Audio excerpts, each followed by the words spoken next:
When a man truly loves a woman, something in him breaks, and something else awakens. He is not the same creature he was before desire. Desire feeds the ego, yes, but love unravels it. His armor begins to loosen, not because he wants to, but because he cannot help it. For love is not a choice, it is an initiation. In the language of Carl Jung, love is a descent into the unconscious. The woman he loves becomes both a mirror and a mystery. She stirs his anima, that hidden feminine image he has carried since childhood, formed by mother, distorted by wounds, and buried in the caves of his shadow. When he truly loves, she is no longer just flesh before him. She is myth, archetype, destiny. And it terrifies him. Watch him closely, not in the shallow moments of charm, not in the playful game of seduction, but in the silences that hang heavy between breaths. It is there you will see the trembling truth. His gestures shift, his words fracture, his eyes betray the boy and reveal the man struggling to be born. And you may feel it too, that strange weight pressing into your chest, a knowing that what he offers is not mere attention, not the temporary warmth of lust, but the slow burning fire of devotion. Yet devotion is not gentle. It carries both tenderness and chaos, because in you he has encountered a mirror of his own incompleteness. The Stoics taught that love tests discipline, for the one who loves must confront fear, loss, and longing without being consumed. Jung would agree, for love is both wound and medicine. The man who truly loves must wrestle with his inner chaos, or he will project it onto the woman before him. His task is to hold her not as possession but as reflection, not as conquest but as guide. And so his behaviors shift, quietly, almost invisibly, to the untrained eye. He begins to do things he has never done for anyone else, not because he rehearsed them, but because the depths of love summon them from him. Each gesture, each pause, is born from a psyche trembling toward transformation. Listen carefully, for these are not surface signs. They are not found in cliches, nor in empty gestures of romance. They belong to the deeper psychology of love, to the mysteries only revealed when a man's heart cracks open. They are rare, profound, sometimes painful, always undeniable. When he truly loves, he does what men do only when they are no longer hiding from themselves. The first transformation arrives in silence. A man who truly loves will begin to listen, not to words alone, but to everything, to pauses, to the tremor beneath her voice, to the unspoken currents that flow between her sentences. To the casual world, it may seem like patience. To her, it may feel like attentiveness. But in truth, it is far more dangerous, far more sacred. For listening is surrender. In Jungian language, it is the collapse of projection. The man who once heard only his own echoes within her voice, who once mistook her for fantasy his unconscious painted upon her, now begins to hear her. He starts to recognize that she is not an object of desire, not a vessel for his unhealed mother, not a character in his private mythology. She is a soul, independent, untamed, other, and this realization destabilizes him, for the ego resists otherness. The ego craves control, certainty, and definition, but love demands that he dissolve his boundaries and risk being transformed. So he listens, he studies her laughter as if it were scripture. He feels her silence like a storm pressing against his chest. He notices the smallest changes, the way her eyes darken when her thoughts drift, the way her hands clench when memory stirs. These things he would never notice if love had not stripped him bare. And you will feel the weight of his gaze, not the predatory hunger of lust, but the trembling reverence of a pilgrim before the temple. He is not simply watching you, he is learning you, not as a puzzle to solve, but as a universe to enter. This is why women sense something different in such a man. The listening itself becomes magnetic, for it communicates what words cannot. You are not alone. Your inner world matters. I am willing to step into it. But beware, this behavior cannot be fake for long. A man may pretend to listen to win affection, but only love sustains it through discomfort. Only love allows him to endure the dissonance of truths he does not want to hear, the vulnerability of secrets that cut against his pride, the silence where his own insecurities echo back at him. The Stoics believe that true strength lies in holding steady amid storms. In love, this strength reveals itself as listening, not fleeing when emotions surge, not silencing when tears fall, not retreating when words wound. He remains. He listens. He opens himself to her inner world, even when it threatens the walls he has spent his life constructing. This is the first thing a man does only when he truly loves. He gives up the illusion that his voice is the only one that matters. He lays down his sword of certainty, and he allows her voice, her essence, to pierce him. And in that piercing, he is undone. But in that undoing, he is remade. The second transformation is protection, but not the kind sung of in shallow tales, not the chivalry of armor and swords. This protection is quieter, heavier, born not of dominance but devotion. When a man truly loves a woman, he becomes acutely aware of her fragility, not because she is weak, but because she is precious. She becomes, to him, the rare artifact of his own becoming. He sees in her something irreplaceable, not possession, but flame, and flames are easily extinguished. Jung spoke of love as a force that awakens the unconscious, and this awakening brings with the terror of loss. The anima, that inner image of the feminine, now lives not only inside his psyche but also before him, embodied in her. To lose her would be to lose himself. And so, protection emerges, a primal instinct, yes, but reshaped by reverence. It is not the protection of cages or walls,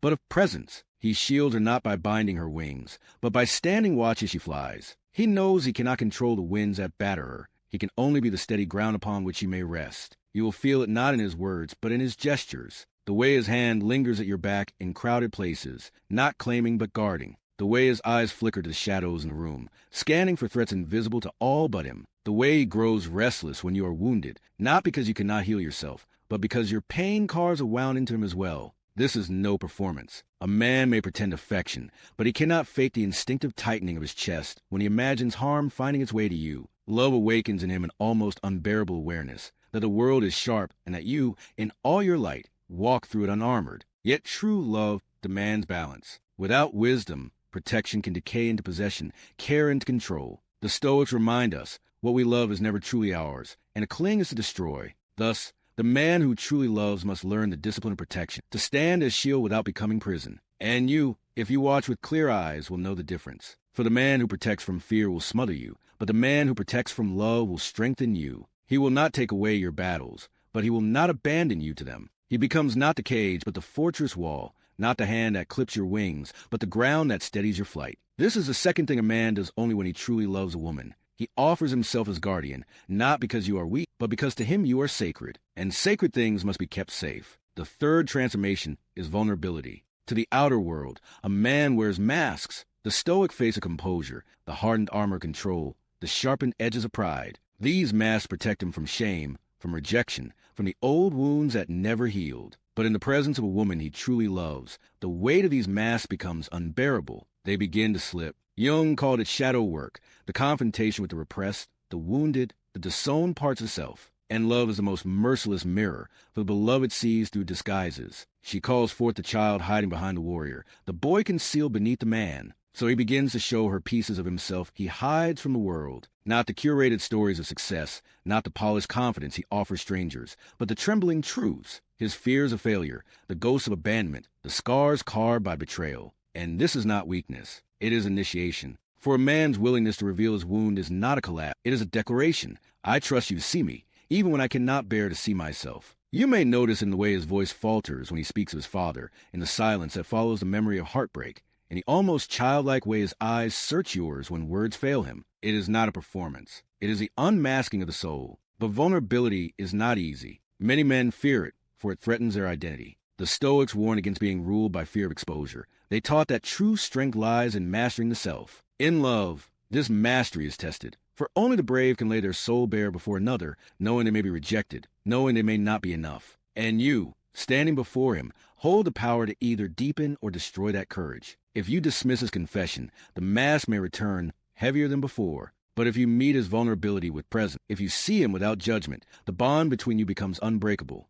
This is the third thing a man does only when he truly loves a woman. He allows himself to be seen in his naked humanity. He drops the shield of the ego and dares to reveal the shadows he once swore no one would ever witness. And in that unveiling, something extraordinary happens. He no longer loves a fragment of himself, but with the whole of his being, fractured, trembling, yet finally true. The fourth transformation is sacrifice. When a man truly loves, the architecture of his priorities begins to shift. The self that once revolved around ambition, conquest, and personal desire is no longer sufficient. A new gravity emerges, her presence, her essence, her well-being. He does not erase himself, but he bends, reshaping the lines of his existence to make space for her. This is not the shallow sacrifice of tokens or gestures. It is not flowers bought in haste, nor promises whispered without weight. This is a sacrifice of time, of energy, of ego. He begins to lay aside the distractions that once consumed him, because nothing rivals the significance of her presence. Carl Jung wrote of individuation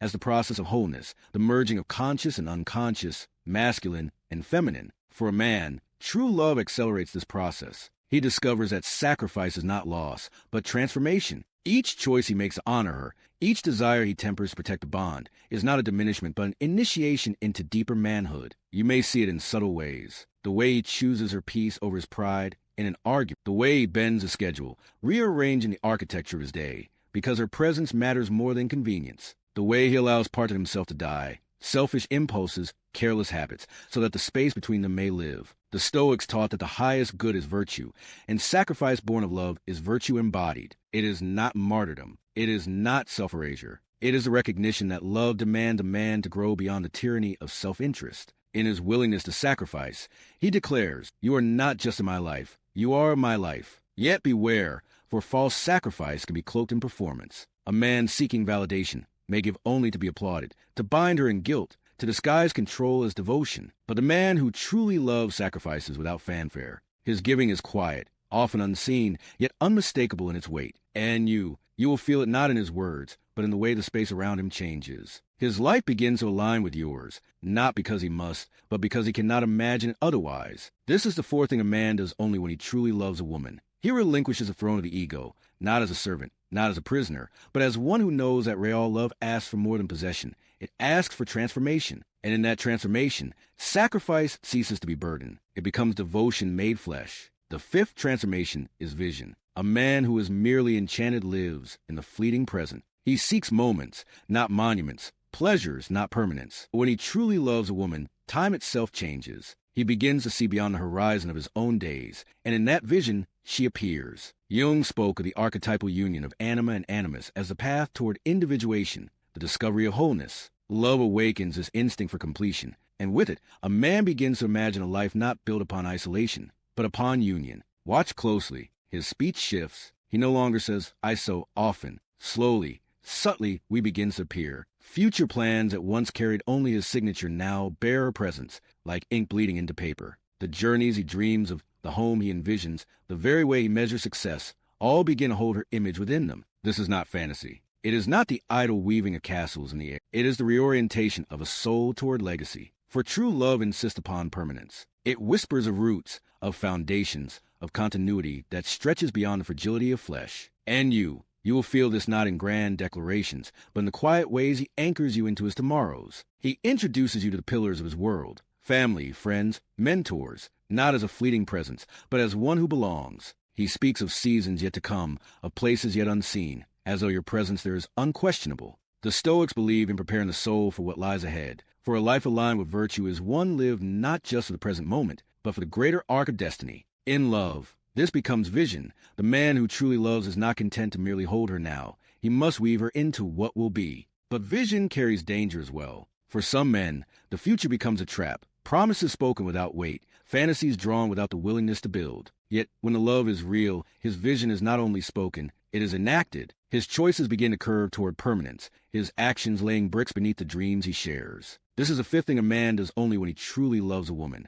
He dreams not as a boy fantasizing, but as a man building. He ceases to live only for himself, and begins to craft a world that holds her at its center. And in that vision, she is not a fleeting muse. She is destiny. But there is one act that eclipses all the others, one gesture that speaks of love not as a passing flame, but as a vow carried in the marrow of the soul. A man who truly loves a woman begins to see her as his mirror and his teacher, not a rival, not a possession, but the one being who reflects back his own shadow, his own unhealed wounds, his own possibility of becoming whole. Carl Jung once wrote that the greatest gift the Anima gives to a man is not comfort, but confrontation. She forces him to see what he has hidden, denied, and repressed. And so, when a man loves deeply, he stops running from the reflection you cast. He leans in. He studies the way his anger is triggered by your silence. He notices how his need for control is unsettled by your freedom. He feels the ache of his old traumas stirring when you love him too purely. And instead of blaming you,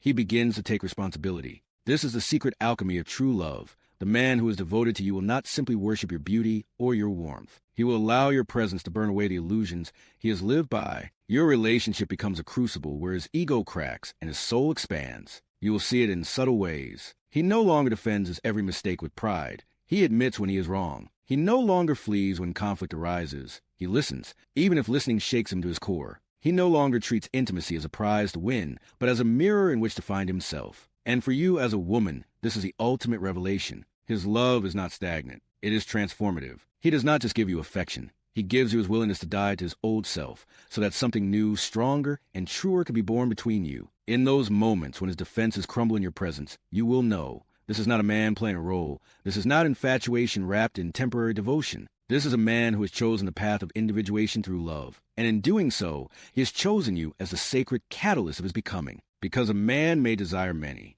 he may admire many, but he will only surrender to transformation for the one woman he truly loves. And so, in the silence that follows all these gestures, his protection, his patience, his vulnerability, his devotion, his transformation, something greater emerges. Love ceases to be a mere feeling. It becomes a force, an axis around which both of your lives begin to turn. The man who truly loves a woman is no longer merely with her. He is changed by her. And she, in turn, becomes the one who awakens the hidden nobility in him, the courage to face his shadows, the humility to dissolve his pride, the strength to build not just for himself, but for both. This is not romance as the world sells it. Fleeting, glittering, easy. This is romance as Jung understood it. The meeting of souls at the threshold of transformation. It is dangerous, for it strips both of their illusions. It is holy, for it demands sacrifice. And it is eternal. Because once a man has truly loved a woman in this way, nothing in him can ever return to what was before. Perhaps this is why the poets speak of love as a kind of madness, and the mystics as a kind of death. To truly love is to surrender the safety of the ego,